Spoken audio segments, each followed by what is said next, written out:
나라의 부정부패를 척결하고 정의를 세우는 최고 수사기관 검찰이 몸살을 앓고 있습니다.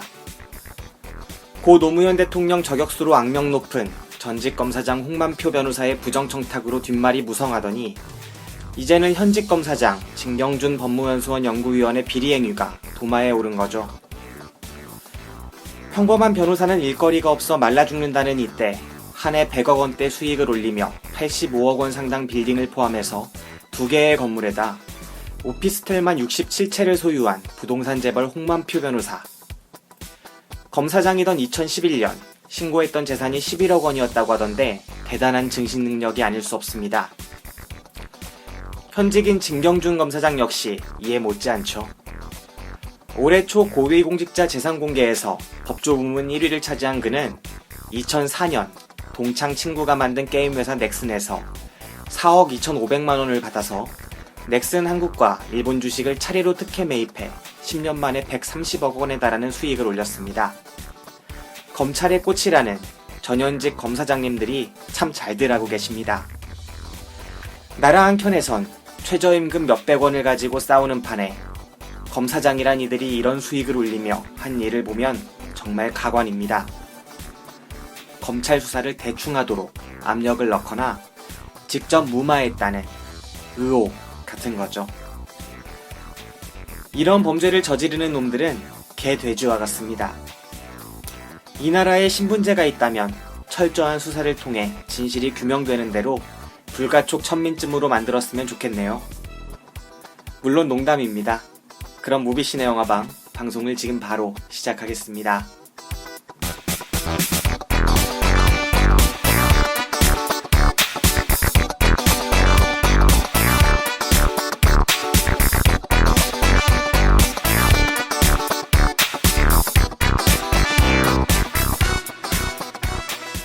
더 쉽게, 더 즐겁게, 그리고 더.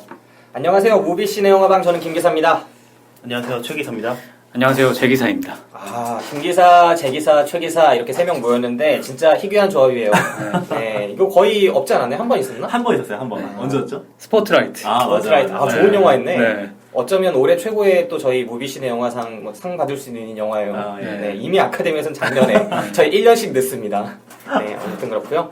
오늘 다룰 영화는 그 이창동 감독이 기획을 했다고 하죠. 제작 총괄 기획. 네. 그 다음에 윤가은 감독이라고 젊은 여성 감독인데 익숙하지 않으신 분이 훨씬 많을 거예요. 이번 작품이 장편 데뷔작이에요. 장편 데뷔작. 네.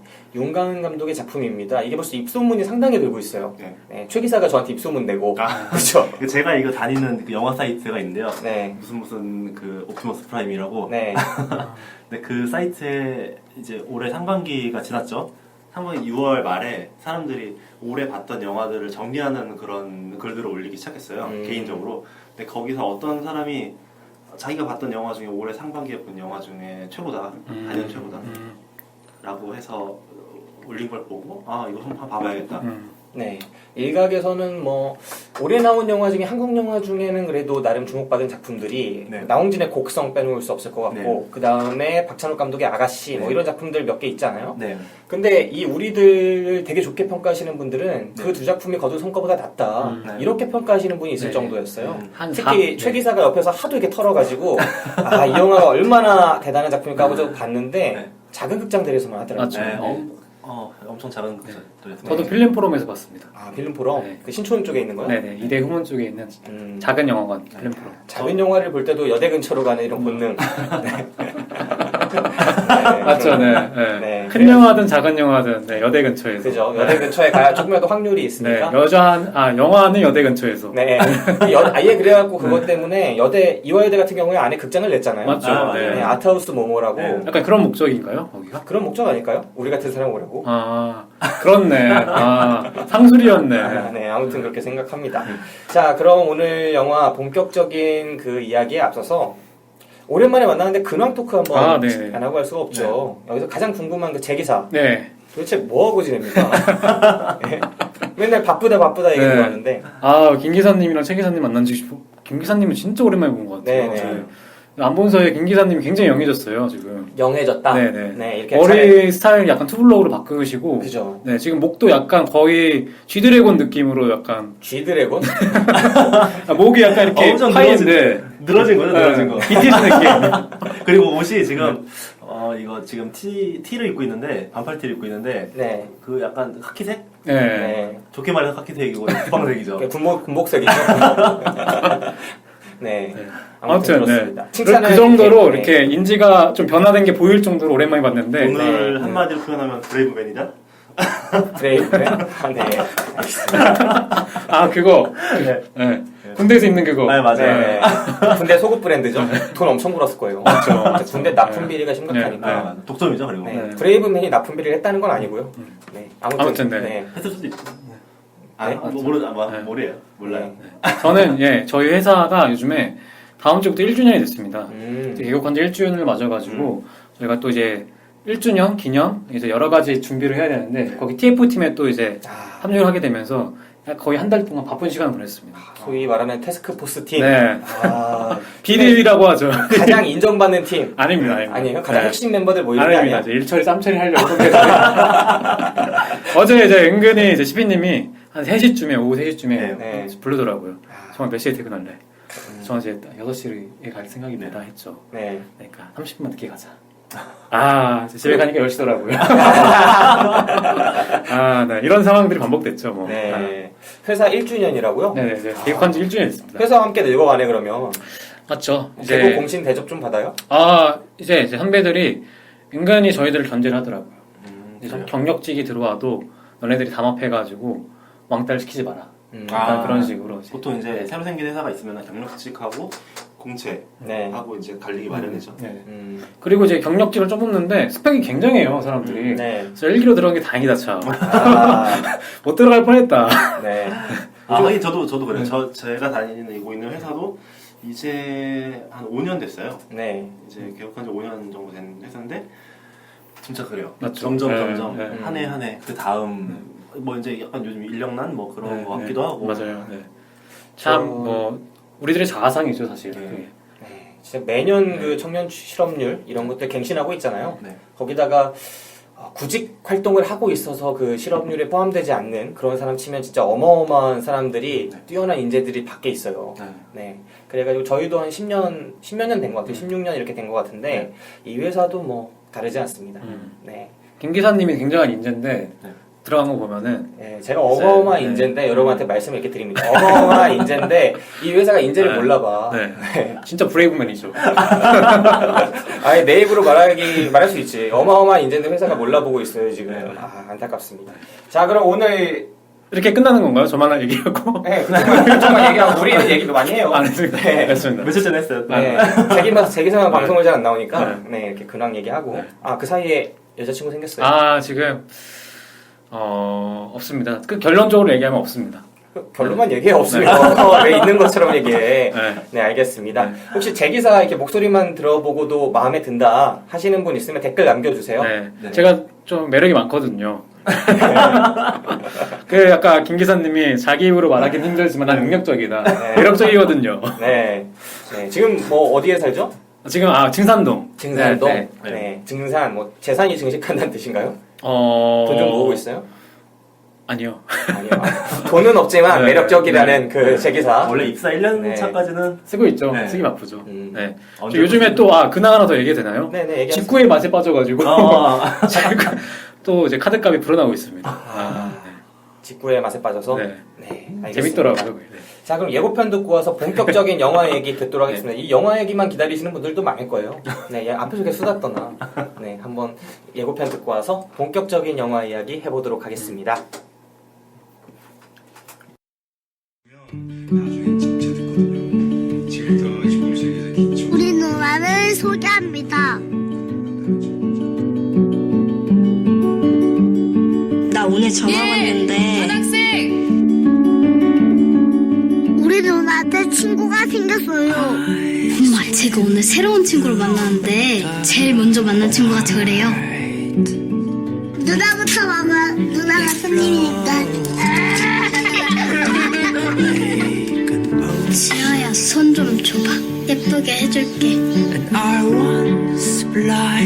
사실 우리 부모님 나 1학년 때 이혼하셨다. 이제 너와 누나 인생도 쉽게 풀리나 했어요.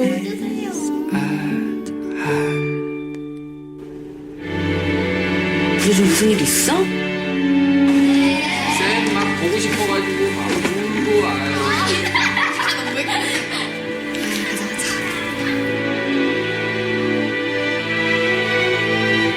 야 유선, 너 왜 자꾸 혼자 착각척이야?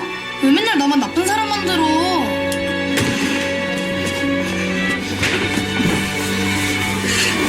내가 뭐 어쨌는데? 너 그렇다고 친구들이 너 좋아할 것 같아? 야!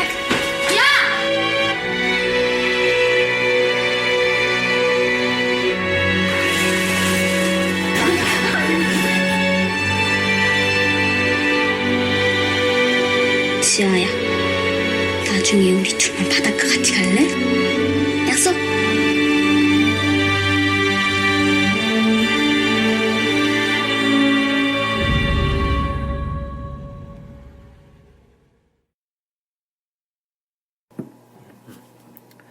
예, 예고편 듣고 왔는데 제가 오랜만에 영화 줄거리 한번 요약해 볼게요. 그 윤가은 감독의 첫 장편작 우리들은 이제 초등학교 4학년의 두 여자, 왕따인 두 여자의 한여름밤의 진짜 아름다운 이야기로 시작을 합니다. 그 이제 아름다운 이야기가 해피엔딩으로 끝나면 좋은데 그 아직 이제 질풍노도의 시기 전인 이제 두 소녀들이지만 그 소녀들의 감정에 어떤 변곡점들이 생기기 시작하면서 관계가 이제 비틀어지게 되죠. 그러면서 생기는 이제 어떤 불행들, 어떤 파국들에 되게 클로즈업을 해가지고 그 이야기를 보여주는 이제 한 영화라고 할 수 있겠죠. 네. 4학년인가요? 네, 4학년짜리 2명 초딩이 주인공인데 여자애들이에요. 여자 4학년 초등학생. 그런데 이름은 이제 선이랑 지아라고 하죠. 이 친구들이 있는데 영화가 이제 그리는 날이 있어요. 특정한 날에 시작을 하는 거죠. 그 날이 여름방학을 앞둔 마지막 날입니다. 맞죠? 네. 그러니까 이 영화의 시작은 어느 학기의 끝이에요. 그러니까 그 한 학기를 통해서 이들의 드라마가 펼쳐졌었겠죠. 한 학기 동안 한 학급에서 같이 지내면 여러분들도 다 겪어보셨겠지만 의무교육이니까 다 겪어보셨겠죠. 이 수많은 일들이 있어요. 특별히 초등학교는 더더욱 그렇고 그 한 학기의 마지막 날은 어떤 드라마가 이미 한 편 끝난 상태인 거죠. 그 끝난 상황에서의 선이라는 아이 주인공의 시점이 되게 암담해요. 네. 친구도 하나 없고 네.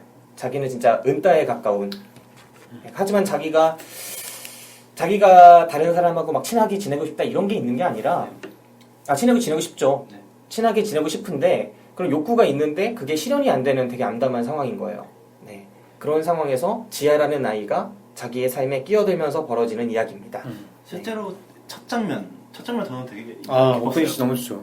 첫 장면이 그 선이라고 하는 그 인물의 표정만을 계속 보여주는데 네. 주변 상황이 딱 그 피구를 하려고 하는데 네. 편을 짜는 장면부터 시작을 하죠. 그죠. 그리고 이 선이라는 아이는 계속 자기 이름이 불리기만을 기다리고 있는 네. 듯한 표정을 지어요. 그러면서 계속 근데 한 명 한 명 호명이 될 때마다 처음에는 설레는 마음으로 계속 기다리고 있다가 점점 남은 사람들은 없어지고 자기 혼자 남아가는데 이제 불안감으로 바뀌는 그런 표정. 근데 그게 진짜 방금 김 기사가 얘기했던 것처럼 이미 한 학기라는 드라마가 끝난 상황에서 이 그룹 내에서의 관계가 다 보여지는 되게 함축적인 장면이라고 생각합니다. 네. 거기다가 이 아이들의 우주가 되게 작잖아. 이 아이들의 세계가 한 특정한 학급에 한정돼 있기 때문에 그 구성원들이 이미 캐릭터가 다 정해진 상황에서는 자기가 노력해도 바꾸기가 어려워요. 근데 첫 장면에서 그렇게 스포츠 같은 거 할 때 어린 때 많이 정하잖아요. 네. 편가르기 할 때 2명이 가위바위보에서 1명씩 데려오는 거. 네. 그게 되게 잔인하더라고요. 이 영화 속에서는. 결국 선이가 마지막 남는 그 모습을 통해서 이 선이가 어떤 입장에 있는지를 보여주는 거죠. 네. 그 장면이 되게 진짜 어떻게 보면 미세하게 그냥 넘어갈 수도 있는 장면들인데 잘 선택을 해가지고 어떤 딱 시작을 딱 잘 알린 것 같아요. 그리고 그 선이가 가장 마지막에 남고 또 피구가 시작이 됐는데 네. 선이는 이제 금을 밟지 않습니다. 네. 근데 친구들이 금을 밟았다고 이제 너 금 밟았잖아 나가 맞아. 이런 식으로 하면서 그 어떤 아이들이 네트워크를 해서 나가게 되는 선의의 입장을 한 테이크로 또 보내주죠. 제가 볼 땐 금 밟았을 수도 있어요. 이 금을 밟았는지 안 밟았는지 안 보여주거든요. 그래서 제가 봤을 땐 밟았을 가능성이 큰 것 같아요. 그리고 이 네. 선이라는 캐릭터가 이름도 선이네. 예. 제가 볼 땐 선 밟았습니다. 이 선이라는 캐릭터가 일반 사람들에 비해서 되게 템포가 느린 그런 인물로 나오죠. 네, 상황 판단도 좀 느린 부분이 있고. 좀 이렇게 멍해 보이는 구석도 있는 것 같고. 근데 네. 뭐 이제 영화 내에서 보여주는 거지만 이게 굳이 나쁘다라고는 볼 수 없게 그리긴 하지만 아무튼 처음 보기에는 다른 아이들보다 확실히 좀 느려서. 애어른 같아요. 그러니까 이 느리다기보다 어떤 부분에서 어른 같고 기민하지 못한 부분이 있는 거죠. 좀 침착하다고 볼수 순수하죠, 있고. 되게. 네, 그런 아이죠. 이 선이가 그걸 밟았는지 아닌지는 모르지만 어쨌든 다른 친구들 몇몇이 이 선이한테 너 금 밟았으니까 나가라고 하는데 이 아이는 거기서조차 나가면 정말 자기가 설 데가 없다라는 느낌으로 되게 힘들어하죠. 근데 어쨌든 사람들이 다 같이 이렇게 몰려들어서 나가 하는 상황에서 나가게 되는 모습이 되게 쓸쓸하고 슬프게 그려져요. 네. 그래서 진짜 잔인하더라고 장면. 피구라는 그 종목 자체도 그 굉장히 안에 맨 처음에 시작했다가 네. 그러니까 뭐 잘못을 하거나 아니면은 파울을 하거나 맞거나 하면은 바깥으로 아예 쫓겨나는 네. 상황이잖아요. 그런 종목 자체도. 근데 그 종목은 사실 어떻게 보면은 패자들에 대한 존중과 배려가 있는 스포츠예요. 맞고 죽어도 진짜 죽는 게 아니거든. 그 자리에서 진정한 새로운 세계가 펼쳐지고 사후 세계가. 네. 죽은 입장에서 남들을 더 쉽게 죽일 수가 있어요. 네. 그런데 옛날에 어렸을 때 네. 아니 지금 이거 그 구독하시는 분들이 그 기억하실지 모르겠는데 네. 피광통키라는 그죠. 만화가 있었죠. 네. 그때 나중에 뭐 일부러 파울 당하는 경우도 있었던 것 같아요. 맞아요. 그죠. 네. 일부러 전략적으로 네, 파울을 당한 후에 상대의 뒤통수를 노리는. 진짜 좋은 저는 그런 스포츠라고 생각하는데 이 속에선 그런 모습들이 잘 안 그려지더라고요. 네. 아무튼 첫 번째 에피소드는 그렇게 슬펐습니다. 근데 두 번째는 저는 더 슬펐어요. 두 번째 에피소드 기억나세요? 네. 보라가 나오죠. 그 딱 떨어뜨리면서 일부러 편지를 떨어뜨리면 편지가 아니라 생일 초대장을 떨어뜨리면서 네. 벌어진 일들. 네, 그 생일 초대장, 그러니까 보라가 생일인데 이제 자기들 패거리라고 할까요? 무리들이 막 재밌게 놀고 있어요. 선이는 그걸 되게 부러운 눈빛으로 보고 있죠. 네. 근데 그 상황에서 초대장 하나를 떨어뜨리게 되고 선이가 그거를 보더니 이거 떨어졌어라고 이야기를 하는 장면까지 보여줍니다. 그리고 다음에 보라가 청소인 거를 보여주고 네. 그 반에 좀 청소를 해야 되니까 마지막 날, 그러니까 여름방학을 앞둔 마지막 날 늦게 가게 되는 건데 보라랑 선이가 눈빛을 교환하더니 선이가 청소를 하고 있어요. 다음 장면에. 그리고 청소를 마치고 막 뛰어가는데 보라네 집이 아닌 그런 슬픈 그렇죠. 이야기가 네. 펼쳐지죠. 네. 그리고 결국은 보라가 진짜 나쁜 년인 거죠. 네. 그리고 보라가 이제 그 교실 내에서 되게 주류인 네. 애들 넘치나죠. 네. 나중에 등장하지만 이 학교 이 학급에서 공부도 잘하고 그 다음에 애가 또 예쁘게 생겼어요. 예쁘게 생기고 운동도 잘하고 그러니까 뭐 다른 애들이 범접하기 쉽지 않은 네, 그런 아이입니다. 어쨌든 그 아이 때문에 되게 슬퍼할 뻔한 이 슬픈 날이죠. 네. 완전히 엿먹은 날인데 이 선의의 그날을 행복하게 바꿔주는 새로운 인물이 나타나요. 바로 그날. 네. 그게 지아입니다. 이 두 번째 에피소드 어땠어요? 기억나세요? 네, 슬프죠. 진짜 슬프죠. 네. 그러니까 좀 그런 생각도 들었어요. 내가 딸을 낳으면 이 땅에서 이렇게 잘 키울 수가 있을까? 이렇게 잔인한 세상인데 우리는 그냥 이렇게 지금 지나고 나서 보니까 되게 그냥 옛날 얘기 같고 추억인데 그 당시에는 그 생각밖에 안 하고 살잖아요, 사람들이. 네. 그런 생각이 많이 들더라고요. 근데 또 선이 약간 그런 투정에 대해서 엄마한테 하려고 그러면 엄마는 그냥 경제적인 이유로 치부해버리고 애들 크는 거 뭐 다 그런 거 하면서 다 치부해버리는데 걔네들 세계에서는 그게 전부이니까 네. 얼마나 고민하고 그랬을까라는 생각이 들더라고요. 저는 어렸을 때 좀 생각이 나더라고요. 이 두 번째 장면에서 어렸을 때 뭐 지금 아이들도 이 영화를 보니까 요즘 아이들도 비슷하게 생일 파티를 하는 것 같은데 저 어렸을 때도 했던 것 같아요. 생일 파티를 했었고 하게 되면은 뭐 친한 친구들을 초청해서 집에서 뭐 식사를 하거나 아니면은 뭐 다 같이 보통 집에서 식사를 하죠. 네. 근데 지금 생각해 보면은 항상 그 생일 파티가 반 인원 전체는 아니었던 것 같아요. 네. 특정한 애들을 부르고 네. 그리고 그런 걸 보면은 그때 저는 생일 잔치에 가서 재밌게 놀았던 기억은 많이 남아 있는데 이 반대로 여기에 아직 못 왔던 애들도 되게 많았구나 이런 생각도 들더라고요. 주로 못 갔다고만 표현을 하는데 안 가는 사람도 있습니다. 저 같은 사람이 대표적이죠. 저 남의 생일에 가지 않아요. 왜냐? 내 생일이 나는 맨날 봄방학이었거든. 2월. 그래서 남의 생일도 가지 않았습니다. 초대를 받더라도. 네. 이게 자신감 있게 안 가야 되는데 이게 약간 문화처럼 되면은 거기에 가고 안 가고 이게 패거리가 좀 갈리더라고요. 초등학교에. 특히 막 요즘 같은 경우에는 이제 어디서 하느냐. 네. 뭐 패스트푸드점에서 하냐, 피자집에서 하냐, 샐러드바에서 하냐, 이게 뭐 계층별로 막 분화가 돼요. 우리 때는 통일이었거든, 짜장면. 요즘 애들은 네. 저희 때도 좀 그랬었네요. 요즘 애들은 그런 걸 묻는데요. 제 아버지한테 너희 집 차 뭐야? 아니면 너희 아파트 어디야? 뭐 그런 류의 것들. 우리도 물었죠. 뭐 니네 집 어디야? 니네 무슨 차 타고 있냐? 당연히 물었죠. 근데 그런 묻는 게 약간 느낌이 달라진 것 뿐이죠. 우리는 어디 사느냐, 내가 부르면 얼마나 빨리 올 수 있느냐, 네. 얼마나 놀러 가기 편하냐 이런 걸 물었다면 요즘에는 그게 약간 상대의 재산 상태를 파악하는. 네. 옛날에는 그 교실 내 권력이 아버지의 뭐 이렇게 부나 집안의 이런 거와는 상관없이 네, 그 안에서 내부적으로 작동을 했는데 맞아. 지금은 그게 연속성장에 뛰는 것 같아요. 실제로 약간 뭐 일부 얘기겠지만 좀 그런 경우도 있다고 하더라고요. 집에서 부모님들이 애를 학교로 보낼 때 여기 아파트에 사는 애들하고만 놀아라. 저기 사는 애들하고 놀지 마라. 이렇게 뭐 언급을 해주는 경우도 있다고 들었어요. 네. 그런 거는 이 두 번째 에피소드를 보면은 선이 처한 입장이 되게 잘 드러나요. 그 보라는 예쁘고 운동도 잘하고 그냥 똑똑해서 공부도 잘하고 네. 똑똑해서 잘한다는 성립이 안 하네요. 그냥 공부를 잘하는 상태죠. 네. 학원을 많이 다닐 수도 있고 네. 공부도 잘하고 그냥 집도 적당히 사는 것 같아요. 네, 이런 것들이 이제 추정이 됩니다. 근데 반대로 선이 가진 그러니까 이 학급 내에서 그 작용하는 문화적 자본 같은 것들이 있잖아요. 네. 앞에 말씀드린 이런 여러 덕목들을 봤을 때 선의는 다 최하위예요. 맞아요. 성격적으로 이 아이가 막 강하고 기민하고 아이들 사이에 세력을 확보할 수 있는 그런 애도 전혀 아니고 집도 되게 어머니 김밥집하고 아버지 기술직 노동자인데 항상 이제 할아버지가 아프시기 때문에 돈이 다 거기로 들어가서 가난한 느낌으로 나와요. 좀 막 100원, 200원 쓰는 것도 쉽지 않은 그런 곳으로 나오고 그 다음에 가정 형편이 그러다 보니까 학원을 못 가서 공부도 잘 못하죠. 초등학교 4학년에 공부를 한다는 자체가 저는 일단 이상한데 아무튼 공부도 좀 잘 못하는 걸로 나오고 운동도 잘 못해요. 실제로 이 선이라는 캐릭터가 나중에 영화를 계속 보다 보면은 이 아이가 모든 거를 못 가진 건 아니구나라는 생각이 들어요. 오히려 다른 장점들이 되게 많이 보이거든요. 어떤 거요? 그러니까 이 아이가 약간 에어른 같은 거? 좀 그런 거나 이제 공감하는 능력들, 그다음에 주변 사람들을 바라볼 수 있는 주변 사람들의 겉모습을 보는 게 아니라 감정을 상태를 볼 수 있는 능력을 갖고 있더라고요.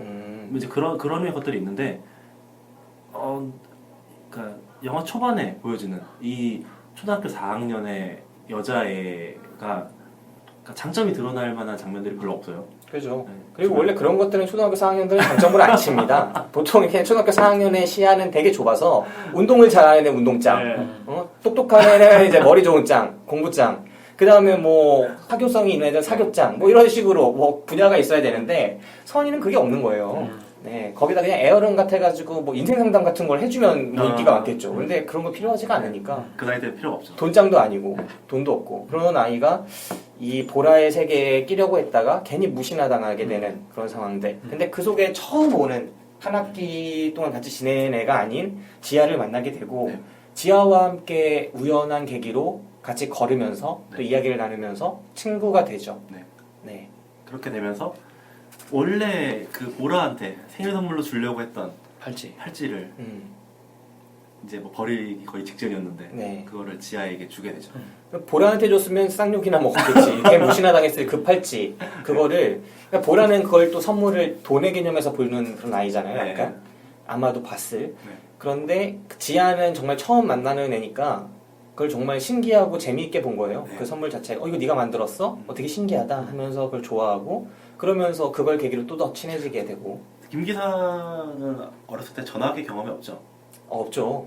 네. 어렸을 때부터 쭉 이 지역에 산 토박이 호족입니다. 지금 이 얘기를 이 팔찌를 팔찌가 신기하다, 이쁘다 이렇게 얘기를 하기 저는 전화기 경험이 있거든요. 2번 있는데 전학을 가게 되면은 되게 이미 만들어진 그룹에 들어가는 입장이잖아요. 네. 거기서 오는 초등학교 때는 막연하고 약간 좀 막막한 두려움? 그런 게 있었던 것 같아요. 음. 근데 그렇기 때문에 그 지아라는 입장에서는 자기가 내일부터 여기를 이 학교에 오게 될, 그러니까 이 교실에 오게 될 그런 교실에 아무도 없는 교실을 찾아가게 되면서 이제 선이랑 만나게 되죠. 근데 그 정도로 이 학교에서 잘 적응할 수 있을까 이거에 대한 고민을 하고 있는 찰나였는데 선이라는 애가 와서 뭐 첫날 만났는데 처음 만나자마자 이제 뭐 선물도 주고 이런 거예요. 그러니까 저는 그런 게 단순하게 이 팔찌 이쁘다가 아니라 그러니까 자기가 이 학교에 들어와서 적응할 수 있게 해주는 거에 지금 최전선에 선이가 약간 환대해주러 나온 그럴 수 있죠. 네. 분명히 이게 나중에 또 등장하지만 지아는 전 학교에서 또 적응을 잘 못해서 네. 막 왕따였다고 나와요. 네.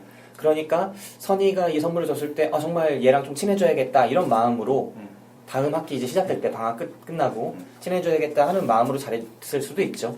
물론 이런 계기들을 통해서 둘은 되게 친해지게 되고 영화가 그들이 친해지는 과정을 그 방학 초반의 모습을 잘 보여줘요. 네. 길게. 네. 그 부분 어땠어요? 기억나는 거 있나요? 둘이 친해지는 엄청 것들? 많죠. 네. 엄청 많죠. 많다고만 하지 말고 하나 얘기해봐요. 뭐가 있었지? 엄청 많다며. 네. 저는 네. 그 둘이 친해지는 장면 중 또 좋았는데 음. 사실 그들이 처음으로 갈등하는 장면이 너무 좋았어요. 그 이제 선이가 아침 일찍 일어나가지고 선이랑 지아랑 같이 이제 일주일 동안 선이네 집에서 같이 생활을 하게 됩니다. 네. 그래서 엄청 친해지게 되는데 이제 선이랑 지아랑 그 전날에 약속을 합니다. 자기 전에. 이제 선의 이제 아버지도 너무 이제 일상이 바쁘다 보니까 방학 때 바다를 가자는 약속을 못 지키게 됩니다. 근데 지아도 알고 보니까 가정사에 좀 문제가 있던 친구였어요. 그래가지고 부모님과 함께 바다를 갈 수 없는 친구죠. 그러니까 서로 약속을 합니다. 우리 함께 바다를 가자. 그런 약속을 하고 둘이 진짜 이제 어떤 관계의 끝판왕까지 가죠. 이성적인 아니지만 친구로서. 하지만 그 다음날 아침에 깨어나서 선이가 엄마한테 부탁을 하죠. 엄마가 차린 밥상이 마음에 안 드니까 이제 지아가 오이 김밥을 좋아한다. 그래서 오이 김밥을 해달라. 그러면서 막 엄마와 애교를 떠는 장면이 있는데 그거를 이제 방에 있던 지아가 보는 거예요. 네. 그러면서 그동안 자기가 쌓아왔던 관계가 다 무너지게 되는 거예요. 선과의 쌓아왔던 관계가 선과 나는 굉장히 독보적인 유일한 관계라고 생각했는데 선이란 친구는 부모님과의 또 관계가 있는 거예요. 그러면서 이제 미묘한 갈등이 시작이 되는데 그걸 너무 잘 잡아내는 거예요. 그 선이랑 지아가 서로 처음 만나고 처음 둘이 서로 알게 되고 그다음에 친해지는 그 과정을 지금 약간 넘어갔는데 그 과정에서 서로의 집에 가게 되죠. 네네. 서로의 집에 잠깐씩 가게 돼요. 그러면서 선이는 지아의 그 풍족해 보이는 그런 집, 그러면 가정 환경이나 뭐 학원 같은 것도 나중에 가게 되고 그런 왜 걱정이 없어 보이는 그런 것이 되게 부럽게 느끼죠. 그리고 지아 같은 경우에는 자기 부모님이 지금 같이 살고 있지 않은 입장에서 선이의 좁은 집보다는 그 안에서 있는 가족들 그거에 더 크게 부러워하는 서로의 결핍이 있는데 그래서 결핍 서로 반대의 상황. 보통 이렇게 우정이라는 게 네. 사람이 사람을 알아가면서 서로가 어떤 사람인지 보여주게 되는 거죠. 네. 그러니까 만나서 지금 표면적으로 얘는 어떤 행동들을 하고 나는 어떤 생각을 하고 이런 것만 하는 게 아니라 이 사람은 어떻게 지내온 사람이고 어떤 기반을 갖고 있고 그래서 지금 이런 거다라고 하는 그 뿌리를 보게 되는데 네. 이 선과 지아 같은 경우에도 그거를 이제 보여주는 과정들을 서로를 알아가는 과정을 겪는 거죠. 네. 근데 이걸 알아가는 과정을 겪을 때 우리도 그렇지만 있는 그대로를 상대한테 다 보여주는 게 아니에요. 우리가 허락한 만큼만 상대가 볼 수 있는 거죠. 근데 이 선과 지아가 있는 그대로 다 털어놓진 않아요. 특히 지아 같은 경우에는 자기가 이제 자기를 설명할 때 가정사나 이런 거에서 약간 거짓말도 섞고 그 다음에 좀 자기가 깊이까지는 알려주지 않고 좀 그런 게 있어 우리 집이 이런 식으로 꾸미거나 좀 알려주지 않거나 하는 당연한 과정들을 겪어요. 그런데 그날 밤 아침에는 자기한테 있는 결핍, 그러니까 자기한테는 어머니가 지금 부재하다는 그 결핍을 선한테는 있다는 거를 보게 된 거예요. 너무나 그게 또 좋은 상태로 있다는 거. 선과 어머니 관계는. 그러니까 지아는 그걸 질투를 느끼고 그거에 대해서 그 질투를 어떻게 소화할지를 잘 모르는 아이다 보니까 괜히 이제 선과 투닥투닥대는 모습. 그러니까 아직 어린애죠. 선이는 애어른이지만 지아는 자기만 생각하는 그런 아이. 네. 그렇기 때문에 둘이 충돌하는 모습들이 보여집니다. 근데 뭐 이 정도야 뭐 당연히 우정에서 또 겪는 거니까 잘 헤쳐나가요. 네, 막 봉숭아물도 드리고 막 그런 것들이 보여지잖아요. 하지만 이들에게 정말 큰 문제는 이 정도의 문제가 아니라 보라라는 강력한 캐릭터가 끼어들면서죠. 네, 네. 거기서 이제 새로운 에피소드가 또 시작되는 거죠.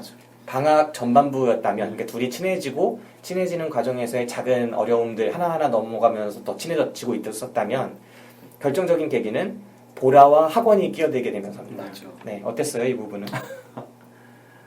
아까 잠깐 얘기했듯이 그 학급 내에서 보라라는 캐릭터가 완전 주류 흔히 말하는 뭐 일반 사회로 치면 주류권이죠. 근데 이 지아가 그걸 알게 되는 것 같아요.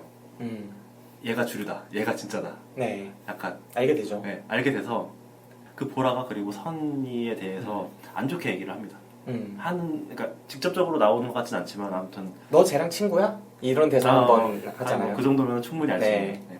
그런 장면들을 거치면서 지아가 내가 지금 여기서 보라랑 더 친해지면은 되게 전 학교에서 못 누렸던 그러니까 좀 그런 것들을 누릴 수 있겠구나 그런 욕심을 갖게 네. 되면서 친구 선이를 버리게 되는 그리고 내가 왕따랑 친구 먹었다가 나도 왕따 되는 거 아니야 하는 두려움도 당연히 있을 수밖에 없고 전 학교에도 그랬으니까.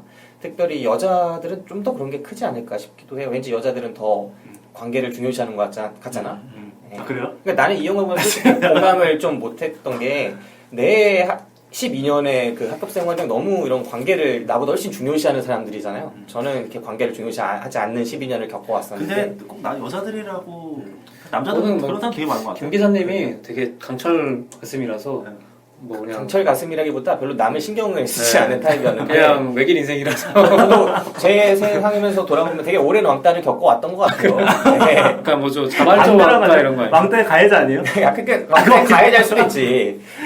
나머지 모든 사람을 네, 그냥 뭐 내가 마음에 드는 사람하고 친구하면 되는 거고 없으면 뭐 그냥 1년 동안 말 안 하고 지내고 그런 거죠. 근데 이 아이들을 보니까 확실히 그러니까 그게 차이예요. 선이는 딴 애랑 친구를 하고 싶은 거야. 그러니까 나는 그 욕구가 없는 사람이었던 거지. 근데 선이는 그런 욕구가 내가 봤을 땐 되게 큰 사람이고 네. 이런 사람이 보통은 더 많잖아요. 네.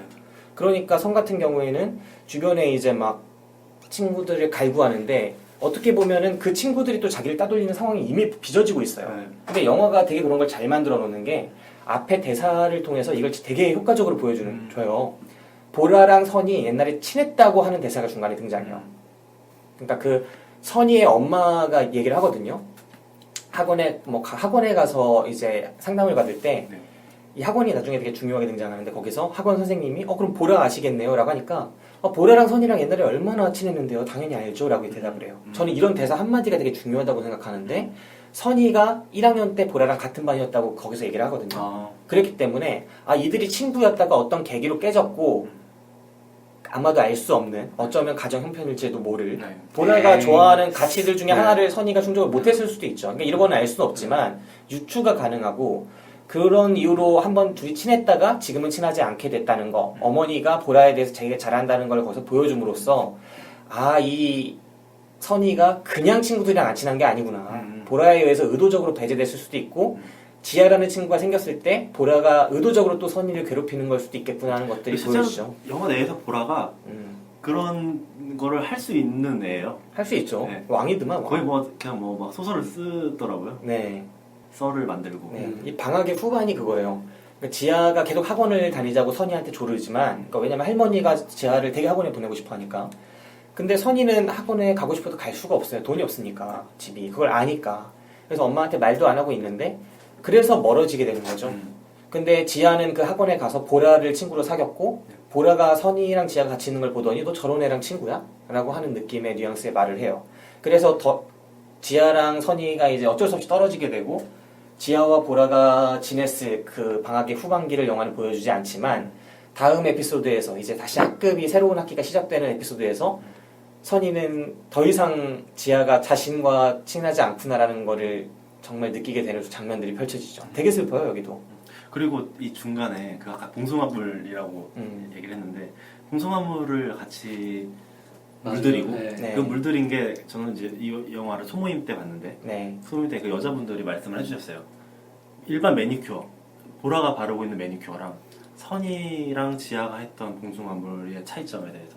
그러니까 매니큐어는 지우려고 하면 언제든지 지울 수 있는 건데 네. 봉숭아물은 한 번 물들이고 나면 지울 수 있는 방법이 없는 소를. 거예요. 그죠? 네, 맞는 말이죠. 그래서 이게 빠질 때까지 이제 지나가야 네. 없어지는 건데. 마지막까지 남아 있어요. 네, 이제 그게 근데 점점 줄어들죠. 그런 거를 계속 보여주고 그 손톱을 영화 내에서 계속 강조해서 보여줘요. 맞아요, 네. 맞아요. 이건 되게 단순한 상징인데 그 위에 이제 매니큐어를 덧칠했다가 맞아요, 그게 맞아요. 더럽게 약간 보여지는 부분들도 네. 있고 대비시켜서 봉숭아물이 약간 우정, 진짜 깊은 우정, 그리고 매니큐어는 그런 우정인 것처럼 보여주죠.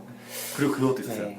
매니큐어가 나중에 선이가 보라한테 뭔가 그러니까 보라가 선이한테 고마움을 느껴서 그거의 고마움의 표시로 매니큐어를 맞죠. 주죠. 네. 근데 그 매니큐어가 저는 그냥 멀쩡한 건 줄 알았는데 잘 못 바르잖아요. 네. 그 못 바르는 게 매니큐어가 다 쓴 매니큐어라고. 아 그래서 그런 거예요? 네. 아 그건 진짜 소름이다. 네. 어. 다 쓴 매니큐어여가지고 근데 그거를 선이는 좋다고 바르고 있는 상황. 이게 얘가 못 바르는 게 아니라 못 바르는 건 줄 알았는데. 저는 못 바르는 건 줄 알았어요. 근데 네. 여자분들이 얘기를 해주시더라고요. 아, 역시 그래서 나중에 영화는 여자랑 봐야 돼. 진짜. 아 여자랑 오셨나요? 모임 때 왔어요. 여자랑 봤네. 예, 들어보니까 몇 명이랑 오셨나요? 그때 7분? 이런 바람둥이. 8분. 그때 원래 같이 오기로 했잖아요. 저가요? 네, 아, 그랬나요? 네. 그때 뭐 갑자기 그랬나요? 무슨 말이야 이 친구. 그때 제가 1주년 때 요즘 바빠가지고. 네. 갑자기 회식이 생겼다고. 맞아요. 아, 인생사가 제 맘 같지 않네요. 네. 명언을 남기고. 맞아요. 네, 아무튼 이 선과 지아의 우정은 이렇게 방학 후반기에 학원에 의해서 처절하게 깨져나가게 돼요. 네. 맞죠. 그리고 새로운 학기가 시작되고 네. 그 학기가 시작될 때도 참 가관이에요. 첫 장면 기억하시죠? 이제 첫 장면에 이제 전화 왔다라고 하고 소개시켜 주잖아요. 네, 그때 선이는 드디어 나한테도 친구가 있는 학기가 시작되는구나. 네. 왜냐면 방학 전반기에 그렇게 보냈으니까. 그렇게 생각하고 저 앞에 서 있는 이제 가벽 메고 막 인사하는 그 새로운 전학생인 지아를 바라보는 초롱초롱한 눈망울을 보여주죠. 그런데 지아가 예전의 지아가 아니에요. 네, 이미 보라한테 포섭돼서 쌩깝니다.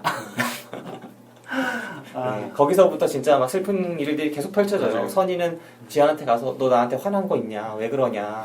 너 구차- 내가 한 거 구차해지죠, 못 이제. 봤냐? 진짜 구질구질해지지. 이게 에어르 스타일이라는 거야. 이게 여기서부터 제가 볼 때 잘못됐어요. 저 같았으면 그날 바로 이제 짱돌을 들고 갑니다. 왜 그따위로 하냐. 근데 선이는 진짜 에어른이고 착해서 네. 지아한테 왜 그러는 거냐. 오해가 있으면 말을 해봐라. 풀자. 보통 애들 같으면 바로 그게 증오로 바뀌거든요. 너 나랑 적이다. 그렇게 하는데 그게 아니라 정말 어떻게든 해보려는 모습. 그래서 더 상처를 입는 모습들이, 더 슬픈 모습들이 펼쳐지게 되는 거지. 어땠어요? 싶었죠. 예. 뭐 관계라는 게 진짜 참 힘든 거잖아요. 그죠. 그게 그리고 교실에서 그려지지만 사실은 우리들의 관계일 수도 있는 거고 그렇죠. 그런 거에서 오는 어떤 이입, 감정이입 이런 게 진짜 심했죠. 네. 컸죠. 이게 되게 관계라는 게 항상 힘들어지는 건 저도 그랬던 것 같아요. 저는 일반 보통 평범한 사람들과의 관계 힘든 적이 없어요.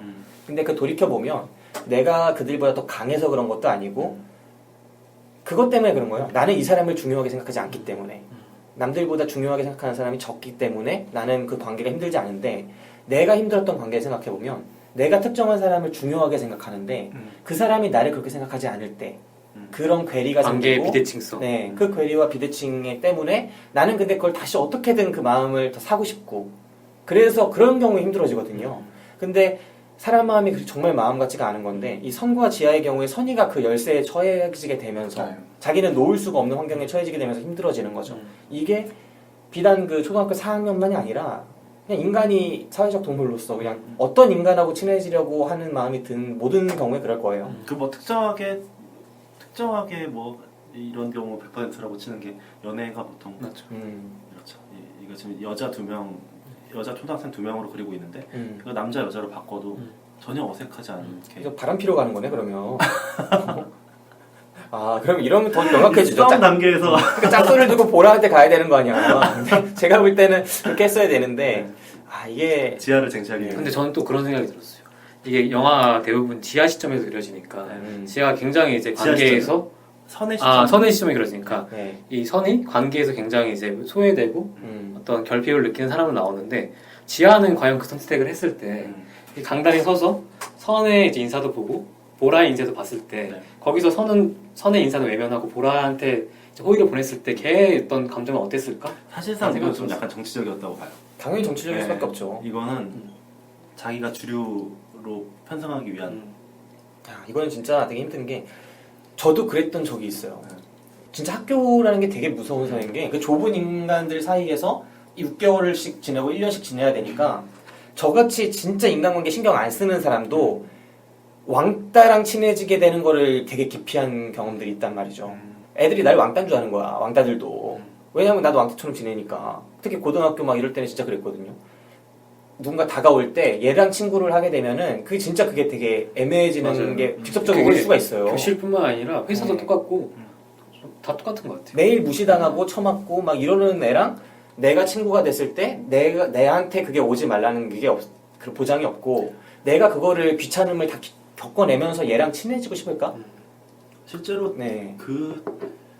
그러니까 다른 사람들이 다 기피하는 어떤 사람과 가까이 있다는 그거 하나만으로 되게 막 말도 안 되는 루머들이 생기기 마련이고. 네, 삶이 바뀌어요. 예, 그러니까 그런 애들이 나를 쉽게 보게 생기는 경우도 있고 나한테 직접적인 불이익이 생기는 경우도 있고 막 그런 것들이 있거든요. 네. 그리고 이 경우는 좀 예외적인데 실제로 만약에 진짜 왕따인데 만약에 그 왕따인 애가 네.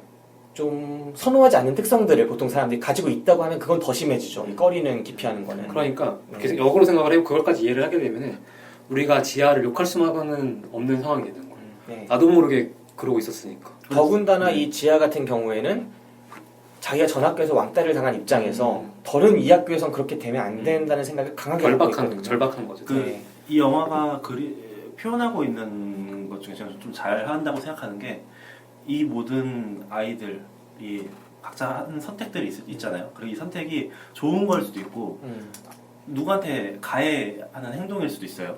근데 그런 행동들이 그러니까 이 얘가 절대악이라거나 그렇게 그리지 않고 있다는 게 얘 입장이라면은 이렇게 했을 수도 있겠다라고 생각할 수 있는. 그리고 나중에 보라도 그런 장면이 나오죠.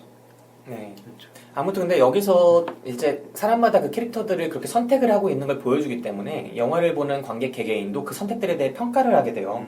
아, 이 선택은 옳다. 선이는 저렇게 선택을 해서 훌륭하다. 지아는 저렇게 선택하니까 지금 비겁하다. 저열하다. 보라는 저러니까 별로다. 이렇게 평가를 계속 순간순간 하게 되는 영화인데 저 같은 경우에는 지아는 정말 별로였어요. 지아가 거기서 그러니까 그냥 왕따가 접근해 올 때 그거를 거부하는 것도 되게 사실 어떻게 보면 마음 아프고 나중에 들어와 보면 후회가 되는 일일 수 있는데 선과 지아는 그냥 왕따인 게 아니라 친구 관계를 이미 유대를 형성한 상태였고 그 유대의 수위가 상당히 비교적 깊은 수준이었는데 그날 지아는 정치적인 선택, 살아남기 위한 그런 선택으로 선의를 거부하는 모습들을 보여줘요. 그리고 그 한 번에 거부하는 액션을 취했기 때문에 앞으로 그 연장선에서 선택을 해야 되는 일들이 계속 거듭되고 그 과정에서 선을 계속 거부하는 거죠. 그러니까 베드로가 예수를 한 번 부인하니까 나중에 두 번 더 부인하고 이런 것처럼 계속 부인할 수밖에 없는 선택들이 이어지니까 저는 그 과정에서 지아가 되게 초등학교 4학년이라는 걸 감안해도 되게 비겁했고 그렇더라고요. 네. 맞아요. 그게 어떤 선악 기준에서 보면 되게 비겁한 선택일 수 있는데 거짓말 한번 시작하니까. 네. 근데 마지막에 선도 사실은 지아가 다시 또 역전이 돼가지고 왕따가 되는데 일조를 하는 부분도 있긴 해요. 그죠? 네. 그거는 근데 원래 맞고만 살 순 없으니까. 저는 이게 여자 초등학생들을 주인공으로 삼은 것도 되게 적절했다고 생각하는 게 남자들은 2단계로 진화를 못해요. 관계에 있어서. 이 중간 단계에서 일단 한번 붙어요. 네. 싸움을 잘하든 못하든 상관없이 맞아. 일단 선이가 먼저 짱돌을 들고 찾아가서 붙거나 아니면 보라가 짱돌을 갖고 와서 패거나 이렇게 중간에 한번 되기 때문에 관계가 영화가 펼쳐지기 전에 단편 영화로 끝나버린단 말이죠. 네. 약간 호러로 바뀌거나 아니면 형사물로 바뀌거나 학생 주인님이 갑자기 치고 들어오거나 이런 식으로 바뀌어버리는데 이 영화는 관계의 끝 그러니까 기승전결을 다 보여줄 수 있다는 건 네. 진짜 여성들의 사회의 특성은 반영된 부분이라 봅니다. 제가 남성의 예외가 세계에서 있습니다. 예. 기자님. 파수꾼을 보면 또 또 그런 남자 게 학생들의 있어요. 그 미묘한 이제 감정 교류. 아, 폭력은 있지만 물론 확실히 루머도 있지만 네. 너무 이렇게 단정 지을 수도 없네요. 원래 남자 여자 다 스펙트럼이고 아니 근데 두 가지가 아니니까. 짱돌이 너무 많이 간 거지. 저는 경험이 있어요. 체인과 짱돌, 자전거 체인과 짱돌의 경험이 있기 때문에 저는 이렇게 충분히 학창 시절에 할 수 있다고 봅니다. 남자애들은. 여러분 이렇게 아무리 싸움 잘한다고 해도 뒤를 잘 보고 다니셔야 돼요. 이 중학생 특히 질풍노도의 시기에는 뒤를 잘 보고 다니셔야 됩니다. 많이 싸웠죠, 진짜 저. 네. 저 한 100대전 했던 것 같아요. 네. 한 100대전 했던 것 같습니다. 네. 아무튼 이 선과 지하의 이런 정치적인 그런 맞물림들이 영화의 중후반부를 장식해요. 이 부분은 되게 흥미로워요. 네. 정말 인간관계가 초등학교 4학년처럼 안 보이고 나는 대학교 들어와서도 이런 관계의 일부를 경험했을 것 같고 군대에서도 겪을 수 있고 연애관계에서도 겪을 수 있는 그런 오해가 쌓이고 그리고 후회도 남는 선택들 그리고 되돌릴 수 없는 선택들 그런 선택들이 계속 이어집니다. 이게 영화의 가장 백미가 아니었나 이 부분이.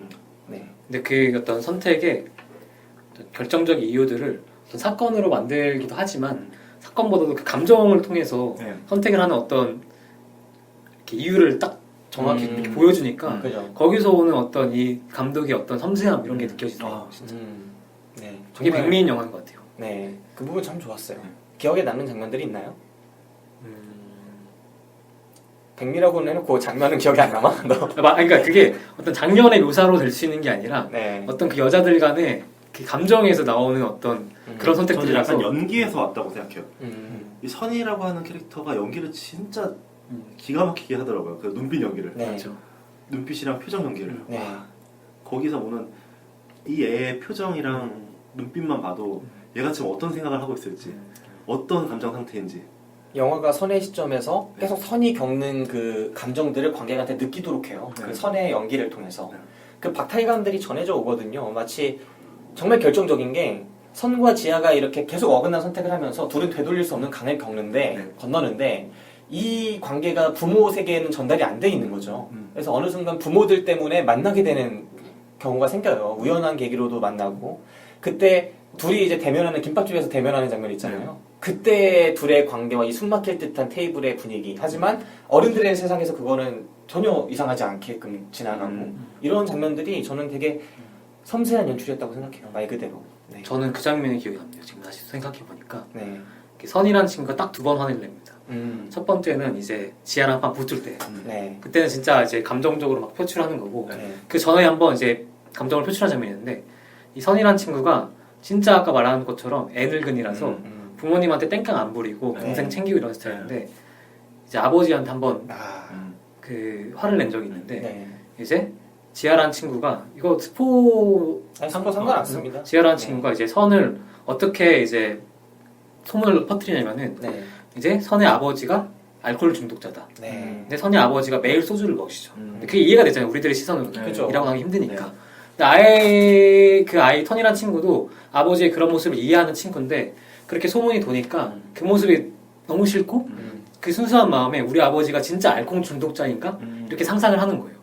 그러면서 아버지가 이제 들어오자마자 소주를 따니까 그 소주를 가지고 격분을 경로로 하면서 그 수도가에서 버리면서 손을 빗는 장면. 네. 그 장면 되게 슬프더라고. 그 장면이 진짜 슬프죠. 그리고 이거는 진짜 제가 애주가가 아니지만 너무해요. 아니 아버지가 소주를 3병씩 사온 것도 아니고 한 병 사와 한 병. 그리고 집에 먹다 남긴 소주들이 있거든요. 네. 그걸 봤을 때 한 병을 마시는 것도 아니고 네. 반 병씩 마시는 거예요. 네. 제가 볼 때는. 그걸 가지고 알코올이고 그날 또 회식 끝나가지고 네. 회식 끝나가지고 약간 술 냄새 풍기면서 오는 걸 가지고 알코올 얘기라고 막 저는 그 순간 지하에 대한 마음을 버렸습니다. 진짜 나쁜 년이다. 그리고 이게 친구들 사이에서도 그런 게 있거든요. 아무리 싸우고 어떨 때는 진짜 서로 약간 이렇게 폭처법에 저촉될 수 있는 짱돌이가 들고 싸우기도 하지만 그러면서도 금기시 되는 게 부모 욕이거든요. 맞아. 그러니까 우리가 미국들을 보고 저 서방에 이게 예의도 없는 새끼들이라고 하는 거예요. 걔네 맨날 엄마 욕하니까. 근데 우리는 부모 욕은 아무리 좀 자제하잖아요. 근데 얘네는 아버지를 알코올 중독자라고 그 묘사하는 순간에서 이건 너무 심하다 생각이 됐어요. 칠판에 그게 다 써놓잖아요. 근데 저는 그런 경험이 있습니다. 그러니까 제가 이제 시골 초등학교를 나왔는데 아버지가 공장을 하시는데 저희 학교 바로 옆에 공장이 있었어요. 네. 이제 한 100m 정도만 가면은. 근데 운동회 때마다 아버지가 어떤 상황이 벌어졌냐면은 시골 초등학교다 보니까 운동회 때마다 거의 마을 축제 분위기인 거예요. 네. 그러니까 아버지가 술을 왕창 드시고 와서 아. 춤을 추시는 거예요. 아, 얼마나 창피한지 그 모습. 그럴 수 있죠. 그럴 수 있죠. 아. 그런 상황들. 근데 아. 지하의 마음이 좀 동감이 되더라고요. 네. 네. 그 당시 그 시절에도 그게 창피한데 지금 시절에 그 꼬마애는 얼마나 큰 이 수치였을까? 그 지하도 사실은 자기의 결핍을 어떻게 채우냐면은 우리 엄마가 영국에서 와 이런 식으로 채우는 스타일이잖아요. 네. 이렇게 통하고 거짓말이나 네.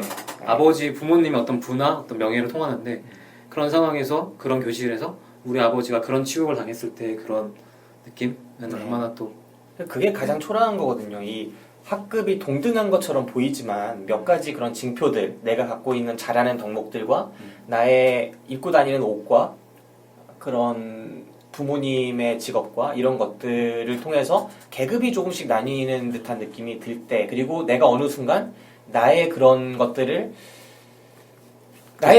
보잘것없다고 생각하게 될 때가 가장 정말 상처받을 수 있는 순간이거든요. 내가 공부를 못하는 거를 또 혹은 내가 그 운동 같은 걸 못하는 거를, 내가 옷이 되게 초라한 거를, 그리고 내가 우리 아버지 어머니가 보잘것없다고 생각하게 될 때, 자기가 스스로 그렇게 생각할 때가 가장 상처가 되는데 이 속에서 어느 순간 선이가 늘 부모님이 힘들어도 그걸 다 이해하고, 그 이해의 바탕에는 분명히 부를 좋아하는 게 있거든요.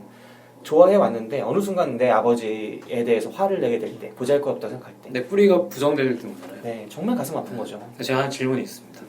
만약에 그 김 기사님이랑 최 기사님이 선의 어머니예요. 네. 그래서 선이 계속 쫄라. 핸드폰을 사달라.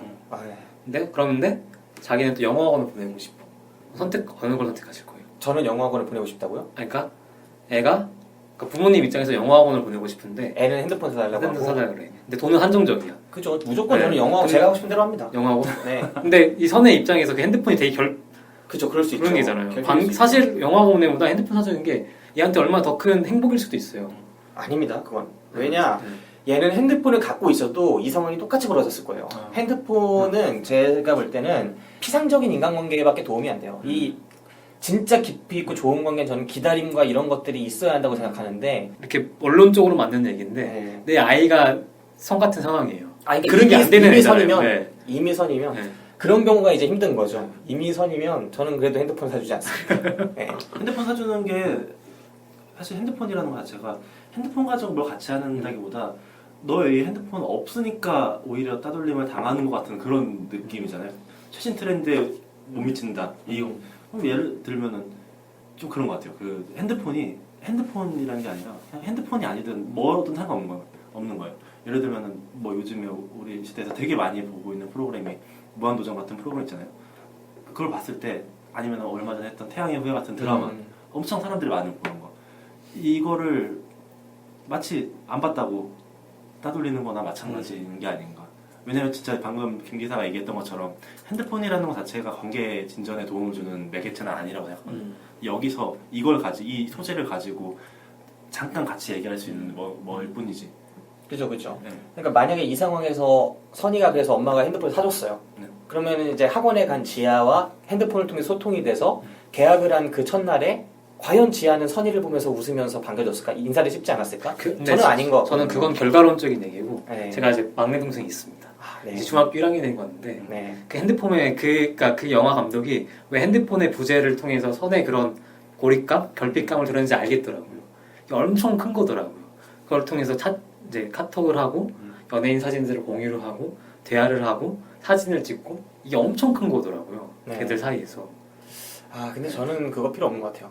어차피 건질 관계 별로 없습니다. 근데 이게 어렸을 때 네. 어린 애들이 이거를 네. 생각하기가 되게 쉽지 않죠. 왜냐 김 기사 같은 경우에도 스마트폰을 산 지가 얼마 안 됐죠. 그죠? 아, 저는 이거 핸드폰이라는 걸 피처폰도 처음 산 게 그 재수 끝나고 이제 대학 입학할 때 아 진짜요? 학교에서 그걸 공지를 돌리는데 핸드폰이 그래도 있어야 된다고 해서 어쩔 수 없이 샀어요. 저 핸드폰 안 살려고 그랬어요. 그리고 네. 피처폰으로 계속 한 10년 아 제가 괜한 질문을 했네요. 아, 근데 이게 저는 이게 되게 지금은 핸드폰이지만 늘 있어왔던 거라고 생각하는 게, 옛날에 제가 기억하기로는 중학교 1학년, 뭐 초등학교 6학년 때는 집에 컴퓨터 있느냐 이게 되게 컸어요. 왜냐면 게임 CD 이런 거 공유하고 그 당시 이게 있느냐가 되게 이슈였고, 그 다음 순간에 이제 막 삐삐 있느냐, 그 다음에 뭐 핸드폰, 피처폰 있느냐, 이거 옛날에 어느 순간 스마트폰 있느냐. 옛날 구석기 시대 때는 이게 뭐지? 손도끼? 그죠? 주먹도끼. 또 주먹도끼 쓰냐? 주먹도끼. 뭐 간섭기 쓰냐? 뭐 뗀석기 쓰냐? 이거 가지고도 있었을 거야 분명히. 근데 저는 되게 중요하다고 생각해. 제 인생에도 그랬고, 빨리 아이한테 그걸 깨닫게 하는, 그러니까 애가 이미 선이라면 어쩔 수 없지만 저는 그게 되게 중요하다고 생각해요. 저는 앞에 말씀드린 그 4번의 계기 동안 늘 저는 없는 사람이었어요. 컴퓨터 다 쓸 때 저는 반에서 가장 마지막에 컴퓨터 사는 사람이었고 마지막까지 삐삐도 안 갖고 있던 사람이었고 늘 이랬거든요. 근데 그게 되게 중요한 것 같아요. 아, 이거는 정말 이거가 상관없는 나를 만드는 거. 근데 이게 지금 이거는 김 기사가 좀 특별하게 최 기사님은 어떠세요? 저는 이 반대예요. 이게 지금 김 기사랑은 되게 오랫동안 봐오던 관계니까 이제 같이 보고 있는 또 다른 친구들도 있어요. 근데 이 친구가 지금 스마트폰을 한지 지금 이제 1년? 1년 정도밖에 안 됐단 말이에요. 저랑 처음 봤을 때도 없었나요? 글쎄요, 그랬던 것 같은데요. 근데 아이패드는 있지 않았나요? 근데 아이패드는 갖고 다녔습니다. 내가 아이패드 맞네. 그럼 내가 아이패드를 산 게 스마트폰이 없어가지고 불편을 많이 겪으니까 산 거였어요. 아, 맞다, 그때 맞다. 최 기사가 추천해줬어요. 맞다. 네. 아무튼 이제 그때 카카오톡이 안 돼서 네, 기억납니다. 맞아. 그러니까 친구들하고 요즘에 뭐 거의 모든 사람들이 친한 사람들하고 카카오톡으로 그 이제 단체방을 만들기 마련인데 거기서 뭐 조만간 뭐 약속 잡히는 거나 아니면 뭐 간단하게 뭐 오늘 맥주 한잔 하자 뭐 이런 것들이 되게 많이 나오는데 그때마다 김 기사는 그 카톡방에 없었거든요. 없으니까 없으면은 따로 연락을 해주던가 그래야 되는데 그냥 뭐 그 카톡방에서 그냥 얘기가 끝나는 경우도 되게 많아요. 근데 이거를 뭐 김 기사는 별로 신경 안 썼다고 하지만 어차피 뭐 중요한 연락이면 따로 연락이 올 거다 이렇게 생각을 하는 축이지만 이걸 애들이라고 생각하면은 진짜 카톡방이 없으면은 관계도 따로 떨어져 있는 그런 느낌이 있을 수도 있을 것 같아요. 애들한테는. 그러니까 이 학교 측에서 핸드폰을 압수를 해야 됩니다. 제가 볼 땐 기본권을 확실히 억압을 하고 그게 좋지 않나. 이게 10,000원, 20,000원 하는 것도 아니고 과연 이게 애들의 소통에 그 결정적으로 작용을 할까? 그러니까 막 근데 그게 네. 저도 김 기사님과 굉장히 유사한 어떤 가치관을 가지고 살아온 사람인데 이제 내 애면은 되게 달라지는 것 같아요. 내 애가 그런 모습을 보면은 느낌 달라지는 것 같아요. 갑자기 그러고 보니까 진짜 옛날에 싸웠던 게 하나 또 기억이 나는데 그때 삼국지 뭐 콩가? 그 게임이 PC 게임이 나와갖고 애들이 막 하고 있었을 때인 것 같아요. 근데 앞에 이제 뭐 부님, 조 막 이런 거 6명 이제 앉아 있는 뭐 그런 데서 애들이 엄청 그 게임 얘기를 하는 거예요. 근데 막 그리고 막 얘기하다가 저한테 삼국지 게임 막 게임 뭐 얘기 때 막 끼워주질 않는 거예요. 막 그리고 끼워주지도 않고 막 이런 거 게임 뭐 이런 것도 뭐 못해보지. 너는 막 CD 공유하면서 집에 컴퓨터도 없지. 막 이런 얘기를 하길래 삼국지는 읽어봤냐? 이렇게 얘기했다가 싸웠거든요. 네, 그게 갑자기 기억이 나면서 빨리 다른 가치를 확보해야 된다. 나는 삼국지 게임 안 해도 된다. 나는 삼국지 읽어본 사람이다. 난 읽어본 사람만 놀겠다. 무식한 놈들 하지. 그때가 초등학생 때 아니었나요? 초등학교 때였죠. 네. 무식하다고 했다가 맞았어요 그때. 물론 복수했습니다. 맞았죠. 애들한테 무식한 새끼들 삼국지도 안 읽어본 새끼들이 게임만 한다고. 그룹이었죠. 근데 그룹이라 다대일로 맞았어요. 다대일로 맞았는데 그 중에 한 명은 복수를 했어요. 성공했어요. 아무튼 뭐 이런 빨리 다른 가치를 갖지 않으면 그들의 문화에 휩쓸리다 보면 쫓아가다가 늘 무시당할 거예요. 왜냐면 나는 걔네를 이길 수가 없었거든. 왜냐면 그 당시에 우리 집 형편에 컴퓨터를 살 수 없고 걔는 내가 어떻게 어렵게 구해서 삼국지 4를 하면 걔는 5, 6를 할 거거든. 그 선이라는 캐릭터가 지금 김 기사의 어렸을 때처럼 이런 거를 자기 스스로 극복할 수 있는 캐릭터가 아니었던 것 같아요. 그리고 그러니까 김 기사님이 특별한 케이스라서 그거를 이겨내는 방법으로 빨리 흡수한 건데 그렇지 못한 아이들은 되게 많은 것 같아요. 인간관계 네. 중요시하게 생각하면 그래. 또 그렇죠. 만약에 내가 걔네랑 진짜 걔를 좋게 생각했어. 그러면은 네, 힘들 것 같아. 그 말 자체가 인간관계가 중요시 생각하는 사람 말 자체가 옳은 것 같아. 그런가? 인간관계가 전부인 사람들도 있어요. 그리고 저 같은 경우에는 제가 이거 군대에 있을 때 느꼈던 건데 그 기초교육을 우리는 당연하게 받잖아요. 네. 고등학교까지. 근데 군대에서는 그러지 않은 사람들도 있단 말이에요. 그죠. 근데 거기서 보면은 우리가 받았던 이렇게 고등학교까지의 그 기초교육이라고 부를 만한 그 부분이 진짜 인성에 굉장한 영향을 끼치는구나. 그죠. 기본으로 갖고 있는 사람, 그리고 이걸 못 받은 사람, 뭔데 못 받은 사람이 가지고 있는 사회성의 결여 이런 게 느껴지더라고요. 군대는 또 이제 20대 초반이잖아요. 21살 뭐 이때쯤이었으니까 딱 진짜 고등학교 때만 다른 케이스인데 고등학교 때랑 대학교 1학년 뭐 이 정도 그 한 3년 정도 인생을 달리 산 사람들이 모여 있는 건데 하긴 저도 막 20살부터 한 24살, 5살 때까지는 되게 인간관계로 되게 힘들었어요, 사실. 스트레스를 받는 일이 너무 많은 거예요. 마치 모란돌이 계속 부딪혀가지고 깎이듯이. 근데 그게 다른 애들은 중학교, 저도 물론 다녔지만, 초중고 동안에 다른 애들은 인간관계를 되게 부드럽게 하는 걸 익혀온 거죠. 12년 동안. 그러니까 저는 12년 동안 계속 쌩까오고, 마음에 드는 애들한테만 찾아가서 말 걸고, 남들은 막 저한테 말해도 전 대답도 안 하고 그랬거든요. 대답도 안 했어요? 대답 안 하는 경우도 있죠. 고등학교 때는 뭐 누가 막, 성우야 이거 뭐 내일 숙제 뭐야? 하면은 그냥 보고 그냥 쌩까고 그냥 얘기도 안 하고 막 그랬어요, 진짜. 막 그리고 그러니까 막 내 맘대로 살아갔으니까 얼마나 내가 그걸 느꼈겠어요, 사회성의 결여를. 근데 나는 항상 내가 그렇게 살아온 거에 대해서 후회가 없다고 생각했지만 나중에 겪었던 짜증나는 일들을 생각해 보면 내가 그때 이미 내가 싫더라도 대화를 하는 거를 익히고 그냥 뭐 좋은 사람한테 어떻게 친해지는지를 익히고 여러 가지를 익혔으면 좀 달랐겠다. 이런 게 사회성을 익혀가는 거겠죠. 네. 근데 선희 같은 경우에는 더더욱이 그런 거를 좀 중요하게 생각하는 애인데, 나도 저기 들어가고 싶다고 이미 생각해버리는 애인데 들어갈 수 있는 쉬운 계기가 되는 게 없다. 핸드폰도 없고 거기다가 쟤네가 인정하는 어떤 덕목도 갖추지 못했다. 그리고 그 중에 하나가 날 깐다. 되게 힘들었다는 생각은 들더라고요. 네. 근데 지아 같은 경우에는 그런 덕목들을 갖추고 있지만 그 덕목에도 불구하고 내가 선이랑 친구를 맺을 경우에 바로 그냥 이 덕목들 날아가고 나는 왕따에 속해버릴 거라는 두려움. 네. 그것 때문에 이제 서로 충돌을 하죠, 이제. 네. 영화가. 그래서 성과 지아의 대립을 만드는 건데 결국 보라가 나쁜 년이에요. 그렇죠. 보라가 만악의 근원이야. 1부 잘 들으셨나요? 잠깐 쉬고 2부에서 방송 계속하도록 하겠습니다.